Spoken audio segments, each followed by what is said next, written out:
ഈ ഗാർലൻഡ് കല്യാണം കഴിഞ്ഞ് പിറ്റേ ദിവസം തന്നെ എനിക്ക് കൊറിയർ ചെയ്തിട്ടുണ്ടായിരുന്നു കേട്ടോ.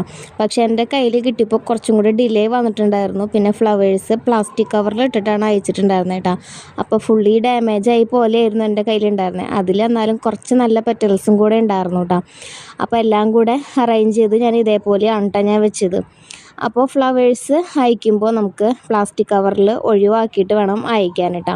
പിന്നെ അത് കഴിഞ്ഞിട്ട് ഇതേപോലെയാണ് ഞാൻ സെറ്റ് ചെയ്തത്. ഫോട്ടോ ഫസ്റ്റ്ലി അങ്ങനെയായിരുന്നു വെച്ചിരുന്നത്. പിന്നീട് അതിൽ മഴയായ കാരണം ഫോട്ടോസിൽ ഫുൾ ബബിൾസ് വന്നിട്ട് നമുക്ക് ഫുൾ അത് റിമൂവ് ചെയ്യേണ്ടി വന്നു കേട്ടോ. അപ്പോൾ ഇങ്ങനെയാണ് ഫോട്ടോ വെച്ചിട്ട് അതിൻ്റെ ചുറ്റുമായിട്ട് ഇതേപോലെ ഗോൾഡൻ കളർ സ്റ്റോൺസും കൂടെ ആഡ് ചെയ്തിട്ടാണ് ചെയ്തത് കേട്ടോ. അങ്ങനെ ഫൈനൽ കോട്ട് ചെയ്ത് വെച്ചപ്പോൾ വീണ്ടും ഫോഗി ലെയറും കാര്യങ്ങളൊക്കെ വന്നിട്ടുണ്ടായിരുന്നു കേട്ടോ. അപ്പോൾ എല്ലാം കഴിഞ്ഞിട്ട് വീണ്ടും ഫൈനൽ കോട്ടൊക്കെ ചെയ്തു കേട്ടോ.